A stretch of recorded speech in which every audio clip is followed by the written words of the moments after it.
بسم اللہ الرحمن الرحیم۔ عزیزان محترم، میری اور آپ کی سعادت مندی ہے، خوش نصیبی ہے کہ اللہ تبارک و تعالیٰ نے ایک مرتبہ پھر محترم جناب سلیم بٹ صاحب کی رہائش گاہ پر ہمیں جمع فرما دیا اپنی یاد اور ذکر کے لیے۔ اور یہ محفل چونکہ خاص ہے، اس کا تعلق جو ہے وہ حضور غوث اعظم رضی اللہ تعالیٰ عنہ کی نسبت سے ہے۔ اس محفل کی صدارت کے لیے نہایت ہی ہمارے محترم مہمان حضرت علامہ محمد مسعود احمد صاحب سہروردی اشرفی صاحب وہ آپ تشریف لائے۔ ہم بے انتہا آپ کے مشکور ہیں، آپ نے تشریف لائے اور ہمیں زیارت سے مستفید فرمایا۔ اور اس محفل کے مہمان خصوصی جناب محترم صوفی عادل الخیری صاحب، جو کہ خلیفہ مجاز ہیں آستانہ عالیہ دربار عالیہ مرشد آباد شریف پشاور سے، آپ کے بھی مشکور ہیں کہ آپ پورے حلقے کے ساتھ جو ہے اس محفل میں تشریف لائے۔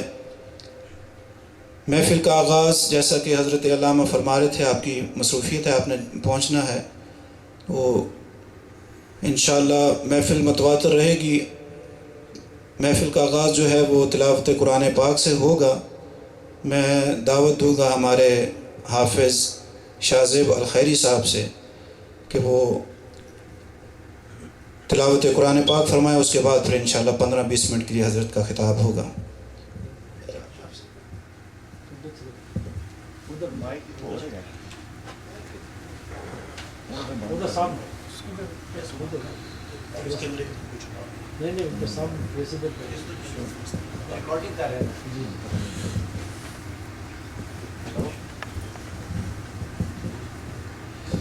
اعوذ باللہ من الشیطان الرجیم،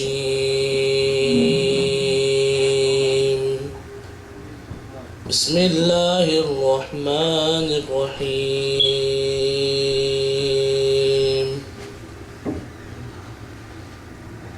والضحى والليل إذا سجى ما ودعك ربك وما قلى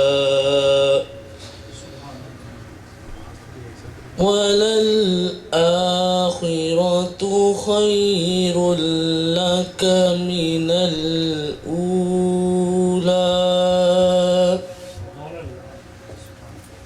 ولسوف يعطيك ربك فترضى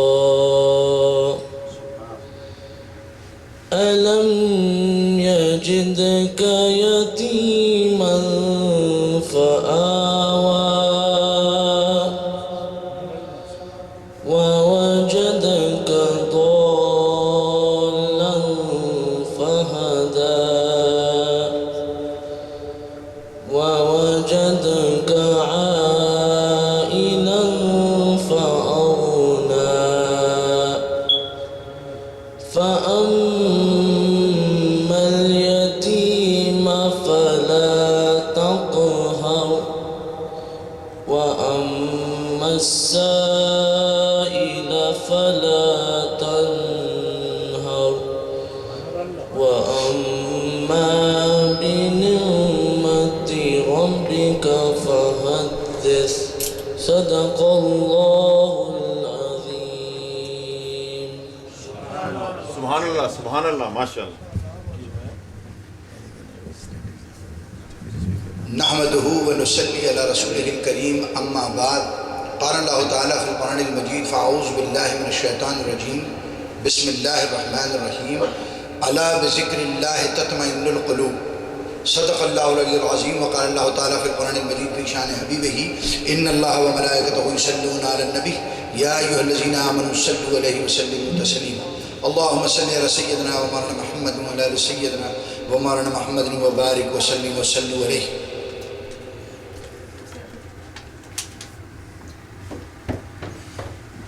تلاوت کلام پاک کے بعد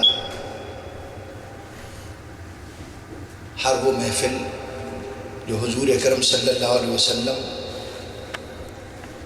اور آپ کے غلام ہمارے سروں کے تاج اولیاء اللہ بزرگان دین، وہ محفل جو ان سے نسبت رکھتی ہے تو تلاوت کلام پاک کے بعد اس میں نعت شریف پڑھی جاتی ہے.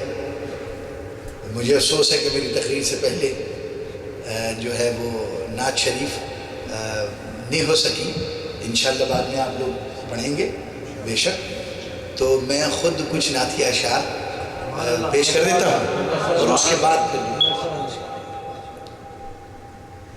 اور ویسے ہمارے شیخ بزرگ ان کا طریقہ کار بھی یہی ہے، تو ان کی نقل میں ہماری عقل سلامت رہے گی. بزرگوں کی نقل کرنا سب سے بڑی عقل مندی ہے. جن کے پاس یہ عقل نہیں ہے وہ جگہ جگہ بھٹک رہے ہیں، نقل انہیں بھی کرنی پڑ رہی ہے، مگر وہ کسی ایسے کی نقل کر رہے ہیں جس کا کوئی فائدہ ہونے والا نہیں ہے.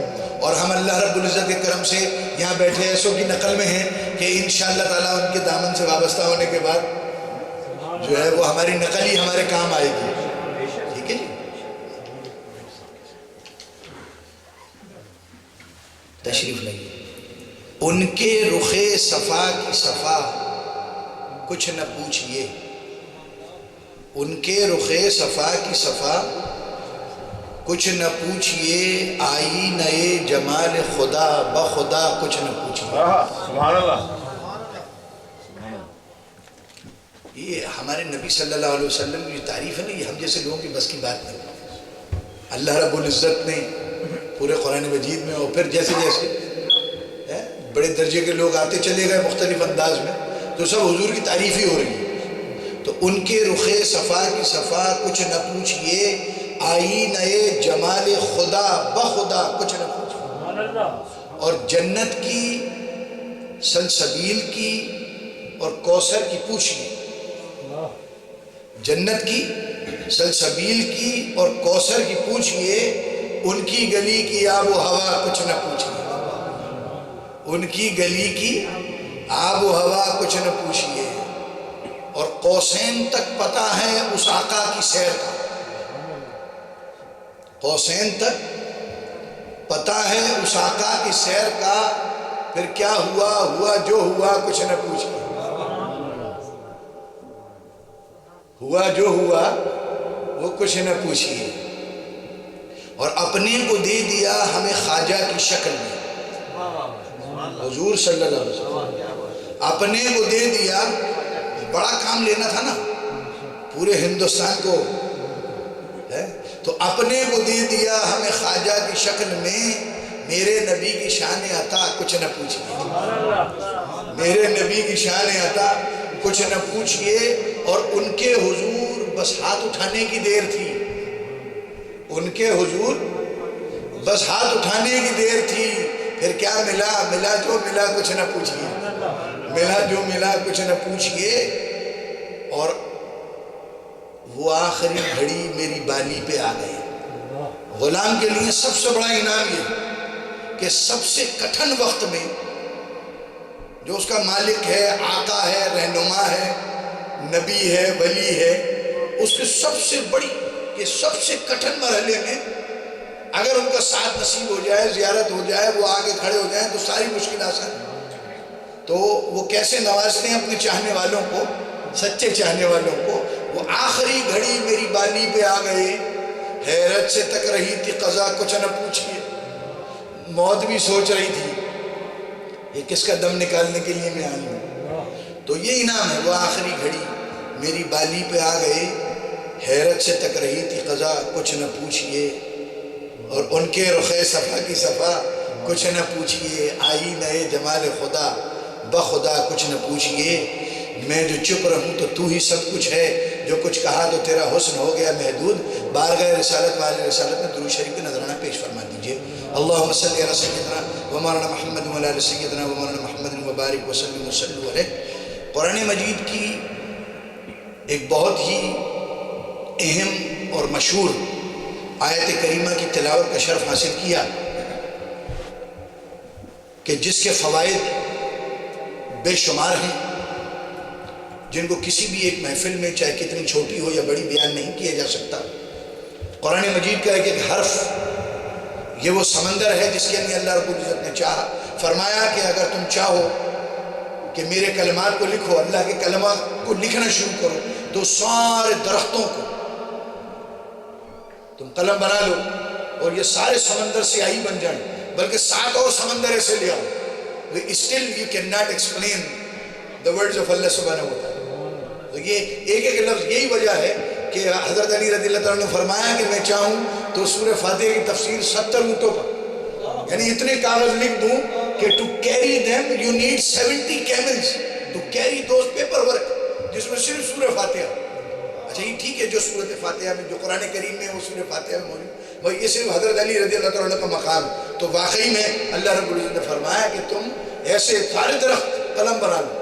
اب سارے درخت قلم کیسے بن سکتے ہیں؟ اتنا موٹا ہاتھ کہاں سے لاؤ گے وہ درخت پر؟ نہیں، مقصد یہ ہے کہ سارے درختوں کی لکڑیوں کو قلموں میں تبدیل کر دو. اب ایک ہی درخت سے کروڑوں قلم بنیں گے تو ساری دنیا کے درختوں سے کتنے اربوں قلم بنیں گے. پھر اس میں سمندر ڈال دو یعنی سیاہی بنا کر، اور اللہ فرماتا ہے 7 ایسے اور لے آؤ، پھر بھی تم میرے کلمات کا احاطہ نہیں کر سکتے، کیونکہ یہ رب کا کلام ہے. جی ہمارے نبی صلی اللہ علیہ وسلم اور ہمارے رب کا کلام، یہ ایسا نہیں ہے کہ آپ چھوٹی سی بات بھی لے لیں اور کسی ایک محفل میں اس کو کما حقہ بیان کر جائیں. یہ سمجھنے کی یہ زمانے سے کام چل رہا ہے، یہ چلتا رہے گا. رب کا بڑا مقام ہے، وہ مالک ہے ہمارا، اور اسی نے نبی صلی اللہ علیہ وسلم کو بڑی شان عطا فرمائی ہے اور ایسے ایسے جوامع کلمات عطا فرمائے کہ ایک ایک لفظ کے اندر سمندر چھپے ہیں.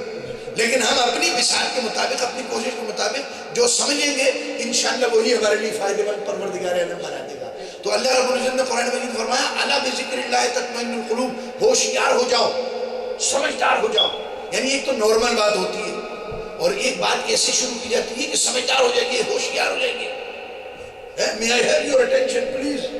یہ کیا اس کا مطلب آپ کو ریگولر بات نہیں ہو رہی جو میں آپ سے کہہ رہا ہوں. ذرا ہوشیار ہو جائیے، ذرا سمجھدار بن جائیے، ذرا ہوش میں آ کے بیٹھیے، ذرا اپنے کان کھولیے، ذرا غور فرمائیے، ذرا دل و دماغ کو متوجہ کر لیں. تو وہاں اللہ کا استعمال کیا جاتا ہے.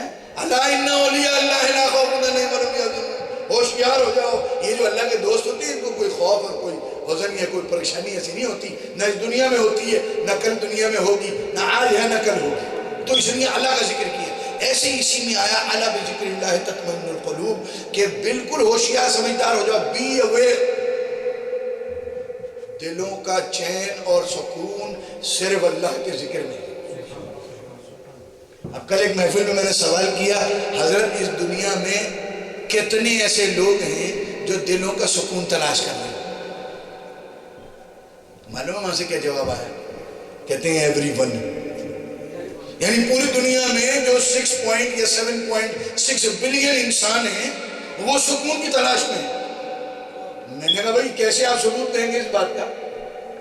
کہہ رہے ہیں بالکل پتہ چلا دلوں کا سکون موجود ہی نہیں ہے اس دنیا میں. جبھی تو ہی سیڈ ایوری ون. اللہ بھی کون ایسا ہے جو دل کا سکون حاصل نہیں کرنا چاہ رہا؟ آپ نے جواب دیا سب چاہ رہے ہیں. اس کا مطلب ہے دل کا سکون کسی کے پاس بھی نہیں ہے. اور اللہ رب العزت نے کتنا بہترین فارمولہ عطا فرما دیا. تم دل کا سکون چاہتے ہو نا؟ ارے بھائی اسی لیے تو تم یہ بڑے مکان بناتے ہو، اسی لیے تو تم ڈاکٹر بنتے ہو، اسی لیے تو لمبی چوڑی تنخواہوں والی نوکری ڈھونڈتے ہو، اسی لیے تو اولاد کو تم بڑھا چڑھا کے پڑھاتے لکھاتے ہو تاکہ تمہارے دل کا سکون ہو، تمہیں یقین آ جائے اب ہم بے عزت نہیں ہوں گے، اب ہم کبھی غریب نہیں ہوں گے، اب ہم کبھی بیمار نہیں ہوں گے، اب ہماری کوئی عزت نہیں برباد کرے گا. اسی دل کو سکون کے لیے تم سارے کام کر رہے ہو. تو یاد رکھ لو ان سب چیزوں میں دل کا سکون نہیں ہے، بلکہ دل کا سکون اصل میں اللہ کے ذکر سے ہے، صرف اللہ کے ذکر. اور یہی وجہ ہے آج سے پہلے ذکر کرتے تھے دلوں کی بیماریاں کم تھیں کیونکہ دل مضبوط تھا. کیسے مضبوط ہو گیا دل؟ اب یہ دیکھ لی کہ جس چیز کو پراپر خوراک ملتی ہے وہ چیز اسٹرانگ ہو جاتی ہے. سیمنٹ میں آپ مناسب پانی ملا کے کریں تو انشاءاللہ آپ کی دیوار مضبوط بیٹھے گی. یہ اس کی ایک طریقہ کار ہے ہر چیز کا. فوڈ ہے، جب آپ فوڈ کھاتے ہیں تو آپ کے اسٹمک کو فوڈ فائدہ پہنچائے گا. اگر آپ غلط فوڈ کھا جائیں گے تو آپ کا اسٹمک بیکار ہو جائے گا، خراب ہو جائے گا، تکلیف ہو جائے گی، آہستہ آہستہ وہ کمزور ہو جائے گا. اگر آپ غلط ہوا میں سانس لینے لگیں گے تو آپ کے پھیپھڑے بیکار ہو جائیں گے. پولوشن والی ہوا میں سانس لیا کوئی نہ کوئی بیماری لگ جائے گی. سگریٹ وغیرہ پیتے ہیں، اس کو گندی ہوا پہنچاتے ہیں، اندر آپ کا دل اور کمزور ہو جاتا ہے، پھیپھڑے اور کمزور ہو جاتے ہیں. بچرا پھیپھڑوں کی جو خوراک ہے وہ پیور آکسیجن ہے. اسی لیے لوگ نیو یارک سٹی میں رہنا پسند نہیں کرتے، ٹو مچ پولوشن. خیر یہ جگہ بھی ویسے زیادہ دور نہیں ہے نا، لیکن یہ جو چاہتے ہیں وہ پھر دور دراز ٹھنڈے علاقے میں درخت وغیرہ جب زیادہ ہوتے ہیں، آکسیجن زیادہ ہوتی ہے، کاربن ڈائی کم ہوتی ہے، تو وہ کیا کرتے ہیں کہ بھائی پھیپھڑوں کو ہمارے طبیعت خوش ہو گئی. تو بھائی ذرا پھیپھڑوں کی خوراک کیا ہے؟ آکسیجن. آکسیجن اگر غلط آپ نے لے لی تو پھر بیمار ہو جائیں گے. تو اسی طریقے سے بدن کے ہر حصے کی کوئی نہ کوئی خوراک ہے. تو اللہ رب العزت نے فرمایا جو تمہارے دلوں کی خوراک ہے نا یہ میرا ذکر ہے. جب تم اسے صحیح خوراک دو گے یہ مضبوط ہو جائے گا. جب یہ مضبوط ہو جائے گا تو بس پھر تمہیں کوئی فکر ہی نہیں ہوگی. کمزوری دل ہوتا ہے نا جی کہ ذرا بینک بیلنس ڈاؤن ہوتا ہوا دکھائی دیا آپ پکڑ کے بیٹھ جاتے ہیں, بیگم میں پریشان ہوں, زیادہ مجھ سے بات نہیں کرو, دیکھ نہیں رہی میرا چہرہ کیسا ہو رہا ہے. ارے بھائی ہوا کیا کہ میرے جو ہے وہ 10 سینٹ کم ہو گئے جاب کے اندر, اکنامک حالات خراب ہیں, اب انہوں نے میرے آور کم کر دیے ہیں, خدا جانے میرا کل کیا ہوگا. بھئی یہ کیا ہوا, اگر تم اسی طریقے سے خرچہ کرتی رہی تو میرا بینک بیلنس بالکل ڈاؤن چلا جائے گا, ہے نا. تو یہ ذرا بچاؤ, دل ہمارا پریشان ہے. اگر بچے کے گریڈ کم آ گئے, ایک ٹیسٹ میں بچہ بیچارہ طبیعت خراب تھی, دوسرے دن صبح اس کے گریڈ کم ہو گئے 87, باپ کہتا ہے میں اتنی محنت کر کے تمہیں پڑھاتا ہوں, یہ کیا میرا بیٹا جاہل رہ جائے گا. اس کا دل کمزور ہو جاتا ہے, چھوٹا ہو جاتا ہے. کسی نقصان کی خبر آتی ہے اس کا دل بیٹھ جاتا ہے, اور خدا نہ خواستہ کو بڑا نقصان آ جائے تو ہارٹ اٹیک ہو جاتا ہے. جی پھر انشاءاللہ لے کے جائیے, لائنیں کھلوائیے اور اس کے حساب سے سارے انتظامات کیجئے کہ دل کی مضبوطی ہے ہی نہیں. ذرا سی بات میں دل کمزور ہونے لگتا ہے, کیونکہ ہمیں کوئی یقین ہی نہیں ہے. ہم نے اس دل کو اس کی خوراک دے کے مضبوط ہی نہیں کیا. لہذا یہی وجہ ہے کہ یہ اولیاء اللہ کیا کرتے ہیں کہ ان کے دل خدا کے ذکر سے اتنے مضبوط ہو چکے ہوتے ہیں, دنیا میں زلزلے آئیں کہ سیلاب آئے کہ کوئی آفت آئے یا دنیا میں کوئی ان کا ذاتی نقصان ہو جائے, کوئی بڑا نقصان ہو جائے, کوئی مال کا نقصان ہو جائے, کوئی جان کا نقصان ہو جائے, ان کے دل کے اوپر کوئی اثر نہیں پڑتا. حضور غوث پاک رضی اللہ تعالیٰ عنہ کے بارے میں لکھا ہے کہ آپ کے کسی خادم نے آ کے آپ کو خبر دی, کیونکہ آپ تجارت بھی فرمایا کرتے تھے, کہا کہ فلاں کوئی آپ کا قافلہ تھا جو مال لے کے جا رہا تھا وہ دریا میں ڈوب گیا, بڑا لاکھوں کروڑوں روپے کا نقصان ہو گیا. یہ میں اپنی مثال سے دے رہا ہوں, وہاں تو کون سے روپے چلتے ہوں گے بہرحال اس زمانے کے بارے میں. تو آپ نے ایسے کیا, نیچے اپنے دل کے روپ پر توجہ دی, فوراً فرمایا سبحان اللہ. اب وہ خادم بڑا پریشان, کہ یہ نقصان سن کے تو لوگ پریشان ہو جاتے ہیں, ہمارے حضرت کہہ رہے ہیں سبحان اللہ. چلو وہ چلا گیا, خادم تھا زیادہ بات نہیں کرتا تھا. تھوڑی دیر میں گھنٹہ 2 گھنٹے بعد وہ واپس آیا, بولا حضرت وہ جو قافلے کی خبر آئی تھی, وہ جو پانی میں جہاز ڈوبنے کی خبر آئی تھی وہ غلط خبر تھی. وہ آپ کا جہاز نہیں تھا, کسی اور کا جہاز تھا, کسی اور کا مال تھا, کسی اور کا قافلہ تھا. آپ نے دوبارہ ایسے کیا, کہا سبحان اللہ. اب وہ واپس نہیں کیا, رک گئے. کہتے جی پہلے بھی آپ نے کہا سبحان اللہ, دوبارہ بھی آپ نے کہا سبحان اللہ, اس میں کیا راز ہے؟ اس میں راز یہ ہے کہ جب تم نے آگے مجھے بتایا کہ ہمارا لاکھوں روپے کروڑوں روپے کا نقصان ہو گیا, تو میں نے اپنے دل کی طرف دیکھا کہ اس دل میں کوئی فرق تو نہیں آیا, یہ ہلا تو نہیں, اس میں کوئی حرکت تو نہیں آئی, اس میں کوئی کمزوری تو پیدا نہیں ہوئی. تو میں نے دیکھا اللہ رب العزت کے کرم سے اس دل کے اندر کوئی کمزوری پیدا نہیں ہوئی, کوئی تبدیلی نہیں آئی. تو میں نے اس میں اللہ کی تعریف بیان کری, سبحان اللہ. اصل تعریف اس مالک کے لیے ہے جس کے ذکر سے میرا دل اتنا مضبوط ہوا کہ کروڑوں کے نقصان کے باوجود ہلا نہیں اپنی جگہ سے. تو پھر بولتے ہیں جی دوبارہ, چلو پہلی مرتبہ یہ بات سمجھ میں آ گئی, تو دوبارہ آپ نے کیوں کہا سبحان اللہ؟ کہنے دوبارہ میں نے اس لیے سبحان اللہ کہا جب مجھے یہ پتہ چل گیا یہ کروڑوں کا نقصان میرا نہیں ہوا, کسی اور کا ہوا, تو میں نے اپنے دل کی طرف دیکھا کہ کہیں یہ خوش تو نہیں ہو گیا دنیا کے مال سے, یہ دنیا کے مال سے کہیں خوش تو نہیں ہو گیا. تو میں نے دیکھا اللہ رب العزت کے کرم سے یہ اتنا مضبوط ہے کہ یہ کسی بات سے خوش نہیں ہوا, دنیا کے کسی مال سے یہ خوش نہیں, دنیا کی کوئی چیز ہاتھ میں آ جانے سے یہ دل خوش نہیں ہوا, کیونکہ اس دل کی اصل خوراک تو رب کا ذکر ہے. جب یہ ذکر کریں گے ہمارا دل مضبوط ہو جائے گا, ہمارا یقین مضبوط ہو جائے گا, ہم صحیح معنوں میں اللہ رب العزت کو اپنا رب ماننا شروع کر دیں گے. اب پاکستان میں بہت سارے لوگ آج کل کراچی وغیرہ کا سفر بہت مشکل سے کرتے ہیں, کہتے ہیں یار حالات بڑے خراب ہیں, بالکل مجبوری ہو تو جانا, ایسا نہیں ہو کہ کوئی گولی جو ہے ادھر سے آگے کہیں آپ ہی کے نہیں لگ جائے.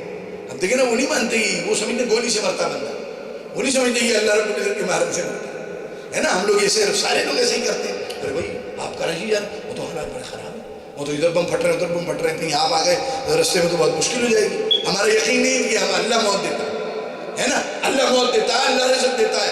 عزت کمانے کے لیے ہم اپنی عزت گنوائیں چلے جا رہے ہیں, لاکھوں روپیہ اپنے حلال کا کمائے ہوئے خرچ کر رہے ہیں اپنی عزت گنوانے کے لیے. اللہ نے فرمایا وہ تو عزت من تشاء و تذل من تشاء, عزت تو میں دیتا ہوں, زندگی میں دیتا ہوں, موت میں دیتا ہوں, عزت میں دیتا ہوں, رازق میں ہوں, میں تمہاری حفاظت فرمانے والا ہوں, میں تمہارے دلوں میں سکون پیدا کرنے والا ہوں, میں تمہیں کامیاب کرنے والا ہوں, میں تمہیں عزت دینے والا ہوں, میں تمہیں ہدایت دینے والا ہوں, میں تمہارے ساتھ ہوں, میں تمہاری شہرت سے بالکل قریب ہوں, اور تمہیں کیا چاہیے مجھ سے؟ اب تم میرا ذکر کرو, تم میرے قریب ہو جاؤ, میں تو ہوں ہی تمہارے قریب. اللہ تو ہمارے قریب ہے نا قرآن مجید میں, میں نے حبل الورید, یہ جو ہے نا مین دیکھتے ہیں نا بندہ گر پڑتا ہے تو یہ فوراً چیک کرتے ہیں اسٹل ورکنگ ہوتا ہے, ادروائز بولتے ہیں کال 911 ہی is finish.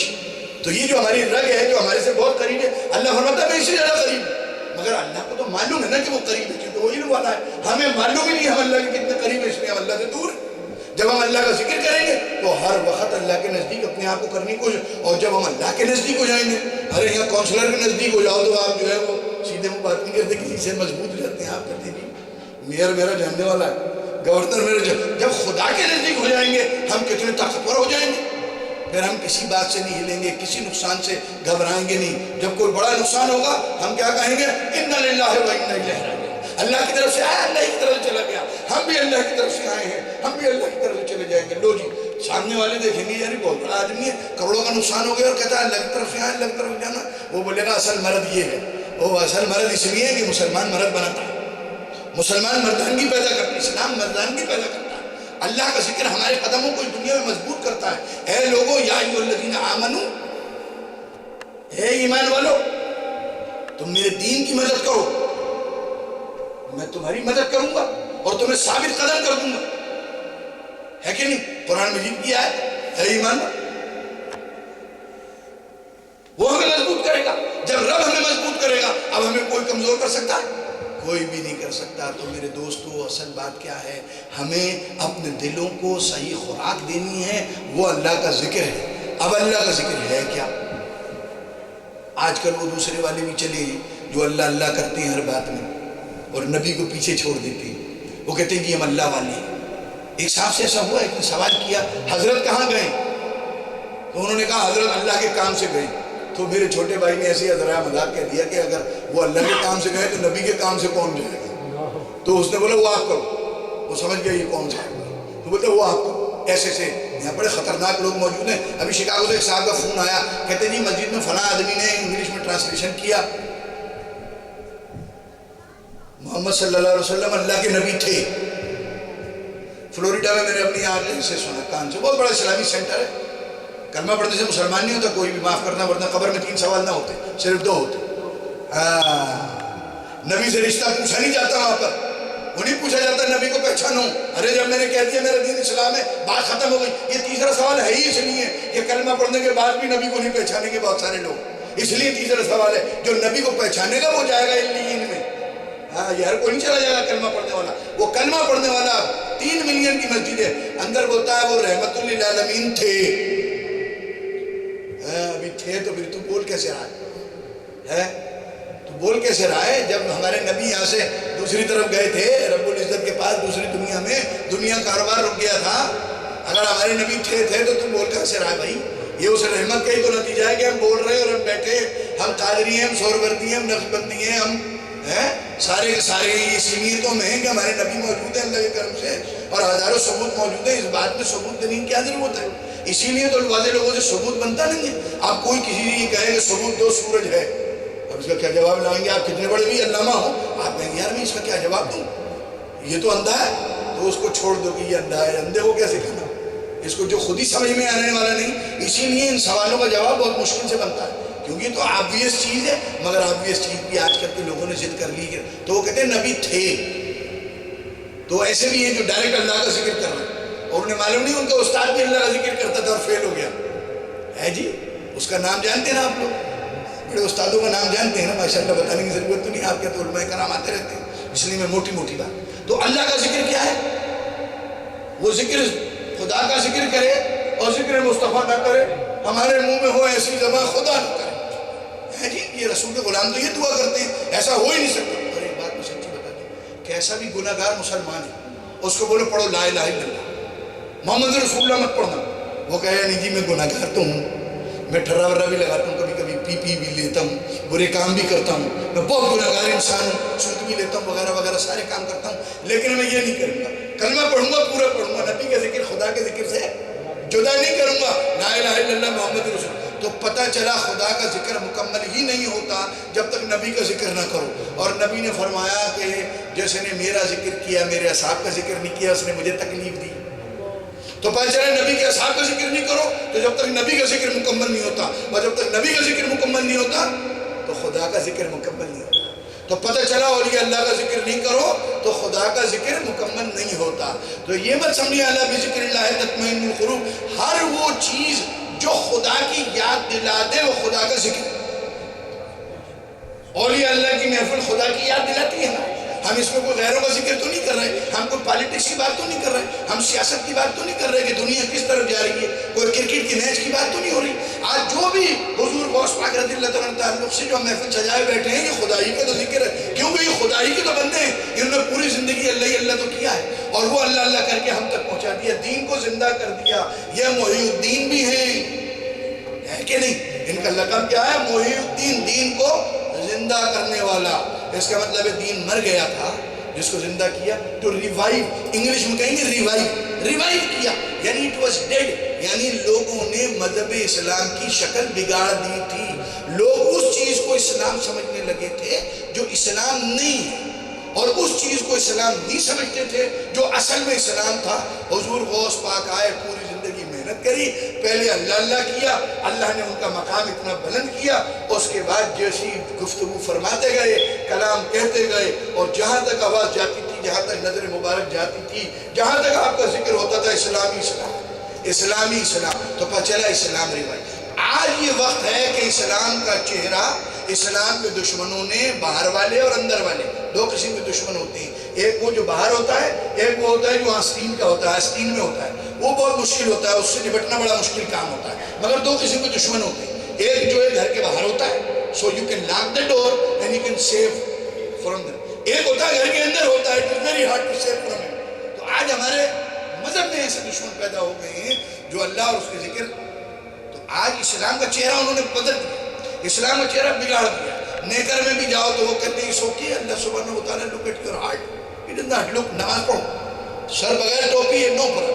Oh Muhammad, yeah Muhammad, you know Abu Bakr? Yeah, I know Abu Bakr. He was, I think he was first Khalifa. Muhammad, yeah, I know Fatima. اسلام کا چہرہ بگاڑ دیا، کروڑوں روپے خرچ کر دیے. یہ خود کر رہے ہیں یا کوئی ان سے کروا رہا ہے وہ ہمیں نہیں معلوم، ابھی اس کی تفصیل میں ٹائم نہیں ہے یہاں پر. بات یہ ہے کہ اسلام کا چہرہ بدل رہی ہے. پتہ چلا آج ضرورت ہے کسی محی الدین کی. آج ضرورت ہے، اگر کوئی ہم میں سے محی الدین نہیں بن سکتا لیکن ہم محی الدین کی نقل کر کے تو اسلام کو بچانے کی کوشش کر سکتے ہیں. ان کا بڑا مقام تھا، وہ باہر نکلے اور لاکھوں کروڑوں کو بچایا انہوں نے. ارے ہم اتنا ہی کر دیں، حضرت کی نقل کر کے اپنے آپ کو اپنے گھر والوں کو بچا لیں، تو پھر یہ ہوگا اللہ بذکر اللہ تطمئن القلوب، کہ انہوں نے اللہ کا ذکر کیا. وہ ہر وقت اللہ کا ذکر کرتے تھے. انہوں نے ایک لمحہ اس دنیا کو دور کر دیا. انہوں نے کہا ہم اس دنیا کو ٹائم نہیں دیں گے کیونکہ ہمارا وقت بہت قیمتی ہے. مسلمان کا سب سے قیمتی چیز اس کا وقت ہے، اسی وقت میں کمانا ہے. وہ جو دبئی جاتے ہیں نا، دو نوکریاں کرتے ہیں 6 مہینے کے ویزے کے اوپر، انہیں پتا ہوتا ہے سارا مال مسالہ کہیں سے میں نے کما کے لے کے جانا ہے. ٹیمپریری ویزا ہے، ڈبل کام کرنا ہے. وہ نہ ملاقات کرتے کسی سے، نہ کھیل کود میں شامل ہوتے ہے کہ نہیں. اپنے یہاں بھی آتے ہیں نا ٹیمپریری ویزے پہ 6 مہینے کے، تو وہ کیا کرتے ہیں 24 گھنٹے کلیکٹنگ ڈالرز، کیونکہ بھئی میرے بیوی بچوں میں کام آئے گا، حلال کی روزی کماتے لے کے جاتے ہیں. Why? Because they are temporary. So we are all here in this world temporarily. تو ہمیں تو اس دنیا کے لیے کما کے لے کے جانا، ہمارے پاس وقت ہے کہاں؟ ارے ہمارے پاس دشمنی کا ٹائم کہاں، ہمارے پاس تو محبت کا ٹائم نہیں کسی کے لیے ہے کہ ایسا. ارے دشمنی تو دور کی بات ہے، ہمیں کیا کسی غیر عقیدہ کی بات. مجھے تو محبت کا ٹائم نہیں ہے. جو اپنے من میں اللہ کو بسا لیتا ہے وہ جگہ ہی کہاں بچتی ہے کسی دور کو بسانے کی. ہے اللہ نے فرمایا کہ میں کسی اس میں پوری کائنات میں نہیں سما سکتا لیکن مومن کے دل میں سما سکتا. اب پروردگار کو جس نے اپنے دل میں سما لیا، وہاں گنجائش کہاں ہے کسی اور کی محبت کی نفرت کی. تو رب العالمین کو بسا کے تو دیکھو پھر کیا طاقت پیدا ہوتی ہے. پھر اکیلا جائے گا، فتح کر کے آئے گا سارے علاقے. ایک جائے گا کروڑوں کو مسلمان کر کے آئے گا. ایک جائے گا اسلام کا جھنڈا بلند کر کے آئے گا. پھر لاکھوں کی ضرورت نہیں پڑے گی. ہم لوگ اتنے کمزور لوگ ہیں، ہمارے دل گندے ہو چکے ہیں، دنیا میں ہم پھنس چکے ہیں. لہذا بہتر ترکیب یہی ہے کہ ہم نقل کریں، ان بزرگوں کی نقل کریں. ایسی محفلوں میں اللہ کا، اس کے حبیب کا، اس کے یہ نیک بندوں کا ذکر کریں. ان کی نقل پوچھیں انہوں نے ایسے موقعوں کے اوپر کیا کیا. آج ہم امریکہ میں رہتے ہیں، جب ان کے پاس ایسا ماحول تھا تو انہوں نے کیسے کام کیا. امریکہ تو نہیں تھا نا اس زمانے میں ہے، مگر امریکی ماحول تو تھا. تو اس ماحول میں حضور غوث پاک سے رضی اللہ تعالیٰ عنہ اور دوسرے اولیاء کرام نے کس طریقے سے، جب خواجہ صاحب گئے تو ہندو مسلمان تو نہیں تھے وہاں، انہوں نے وہاں کیسے کام کیا؟ اکیلے گئے تھے، بغیر ہتھیار، بغیر کریڈٹ کارڈ، بغیر سپورٹ، بغیر مال مسالہ، بغیر سونا جواہرات لے کر، لیکن اکیلے کیسے کام کیا؟ ان کی مثال لو۔ ہمارے نبی صلی اللہ علیہ وسلم جب مکی زندگی میں، آپ وہاں پر اپنا وقت ہے کہ نہیں؟ اب بولو آج مکی زندگی ہے، آج ہر طرف کفر ہے، آج ہر طرف دشمن ہے، آج ہر طرف عداوت ہے، آج ہر طرف انگلیاں اٹھ رہی ہیں، تو اب نبی صلی اللہ علیہ وسلم کی باتیں لو، آپ نے کیسے دین پھیلایا، ایسے سارے بزرگان دین اپنے پیر و مرشد تک آ جاؤ اور دیکھو یہ کس طریقے سے محنت کر کے اسلام کو ادھر سے لے کے ہم تک پہنچائے، اور بس انہی کی نقل کرو۔ دنیا داروں کی نقل کرو گے تو دنیا بھی ہاتھ میں نہیں آئے گی، کیوں؟ انہی کے ہاتھ میں نہیں آئی تو ہمارے ہاتھ میں کیا آئے گی؟ استادی کو کچھ نہیں ملا تو شاگرد کو کیا ملے گا؟ ہاں ایسو کہ کھیل ایسا کھیلو جس میں ہار ہو ہی نہ، ہے جی، کھیل ایسا کھیلو جس میں ہار ہو ہی نہ۔ ارے بھائی کوئی لائن پہ آئے یا نہیں آئے، تیرا بیڑا پار ہے۔ آج کی دنیا میں یہ دنیا داری، ریاکاری، نام و نمود، چہرہ فوٹو، اسٹیج، بڑی میری بات، اس سے کوئی بننے والا نہیں ہے میرے دوستو۔ اللہ رب العزت نے فرمایا، آخری بات کر کے میں آپ سے اجازت چاہوں گا، کسی بھائی کو کھڑے ہو کر خدا حافظ کرنے کی ضرورت نہیں ہے، انشاءاللہ دوبارہ اس محفل میں آئیں گے، دوبارہ بیٹھیں گے، گھنٹوں بیٹھیں گے، جب تک آپ چاہیں گے بیٹھیں گے۔ اللہ نے فرمایا فَاذْكُرُونِي أَذْكُرْكُمْ، یہ دو الفاظ ہیں قرآن کریم، فَاذْكُرُونِي أَذْكُرْكُمْ وَاشْكُرُوا لِي وَلَا تَكْفُرُونِ، اس کے آگے، اور اس کا مطلب کیا ہے اردو میں؟ کسی بزرگ نے لکھا فَاذْكُرُونِي أَذْكُرْكُمْ، تم میرا ذکر کرو میں تمہارا ذکر کروں گا۔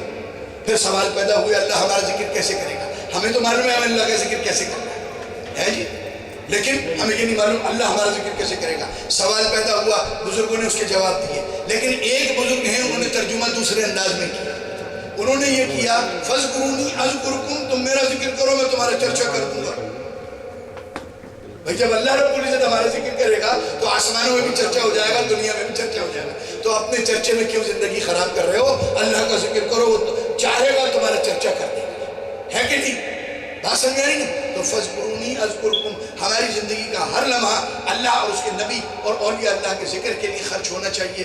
میرے دوستو ہمارے پاس کچھ اور ٹائم نہیں ہے، سارا انعام اسی لیے ہے، اور اللہ نے فرمایا میری نعمتوں کا شکر ادا کرو، وَاشْكُرُوا لِي وَلَا تَكْفُرُونَ، اور میرے نعمتوں کی نافرمانی نہ کرو، ان کی ناشکری نہ کرو، اس لیے تو میرا ذکر کرتے رہو، انشاءاللہ میں تمہارے ذکر کو بلند کر دوں گا۔ یہی وجہ ہے کہ یہ غوث پاک کتنے ہزار میل دور ہیں یہاں سے، مگر انہوں نے اللہ کا ذکر کیا۔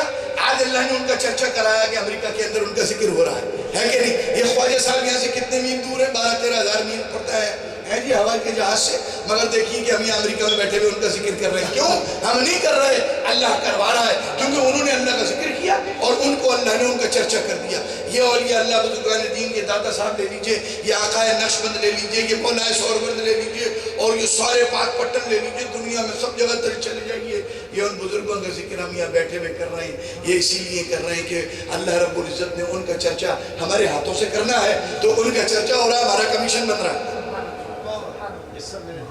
بس آپ سمجھ رہے بات ہے جی؟ اور یہ ساری ٹریننگ کا مدینہ منورہ چلتی ہے، ہے جی، داتا صاحب ہوں یا خواجہ صاحب ہوں، یہ آج ہیڈ کوارٹر وہی ہیڈ کوارٹر مدینہ منورہ ہے۔ اگر ہم اور آپ صحیح انجن سے کنیکٹڈ ہیں، بعض ڈبے ہوتے ہیں نا جو پرانے زمانے کے ہوتے ہیں، وہ انجن کے پیچھے ڈبا لگا ہوتا ہے، وہ پرانے زمانے کا، انگریزوں کے زمانے کا، وہ جب چلتا ہے چو چو کرتا ہے، کیونکہ گریسنگ صحیح نہیں ہوتی، ویل پرانا ہوتا ہے، وہ زنگ آئے ہوئے ہوتے ہیں، وہ چو چو کرتا ہے، وہ چو چو بھی کرے گا، پہنچے گا منزل پہ، کیونکہ کنیکٹڈ ہے نا، وہ گاڑی جو مدینہ منورہ جاتی ہے وہ اس سے کنیکٹڈ ہے، اور نیا ڈبہ لے آؤ بالکل برینڈ نیو کمپنی سے 0 مائل، لیکن کنیکٹڈ نہ ہو، وہیں کہ وہیں کھڑا رہ جائے گا۔ تو ہم لوگوں کو چاہیے، ہم گناہگار لوگ ہیں، اللہ کے کسی ولی کے ساتھ اپن کنیکٹڈ ہو جائیں، کسی بزرگ کے ساتھ کنیکٹڈ ہو جائیں، چو کریں گے، گوٹوں پہ جان نہیں، آواز نکلے گی، غلطی کریں گے، کبھی گریں گے، کبھی کھڑے ہوں گے، لیکن انشاءاللہ پہنچے گا منزل کے، ہے کہ کیوں کہ ہم کنیکٹڈ ہیں۔ ہم نے دامن پکڑا ہوا پیر صاحب کا، وہ پیر صاحب نے بڑے پیر صاحب کا، بڑے پیر صاحب نے سب سے بڑے پیر صاحب کا، سب سے بڑے پیر صاحب سے پیچھے چلتے چلے جاؤ تو آخر میں پہنچنا ہیڈ کوارٹر مدینہ منورہ میں پہنچ جائیں گے، اور وہاں سے تو کوئی ناکام لوٹے گی نہیں۔ نعرہ تکبیر، اللہ اکبر، نعرہ رسالت، یا رسول اللہ۔ آخر کے اندر حاضر میں دعا کرتا ہوں کہ جو کچھ بھی کہا گیا اور جو کچھ بھی سنا گیا اللہ رب العزت اپنی بارگاہ میں قبول و منظور فرمائے، اور جو کچھ بھی جس نے کہا اور جس نے سنا ان سب کو اس پر عمل کرنے کی توفیق عطا فرمائے۔ وآخر دعوانا الحمدللہ رب العالمین۔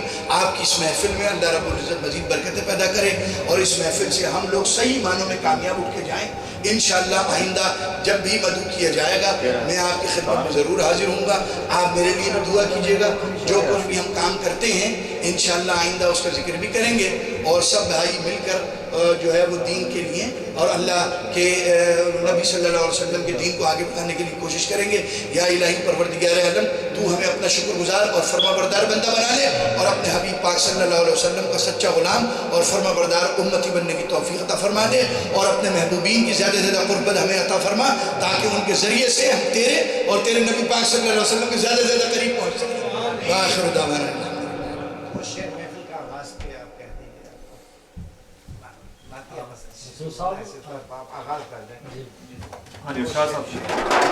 جو ابھی پڑھے تھے وہ یہ دوسرے ساقیے کوثر میرا جب میر میں خانہ بنا، یہ ذرا مشکل سمجھ میں آئے گا، تھوڑا غور کریں۔ ساقیے کوثر میرا جب میر میں خانہ بنا، آپ نے فرمایا نا محفل کے افتتاح کے لیے، تو وہ جو پہلی محفل اسٹارٹ ہو رہی تھی نا، یہ پہلی محفل اللہ رب العزت نے فرمایا میں ایک چھپا ہوا خزانہ تھا، میں نے چاہا ظاہر ہو جائے، تو اللہ رب العزت نے کن فرمایا اور ہمارے نبی صلی اللہ علیہ وسلم کا نور۔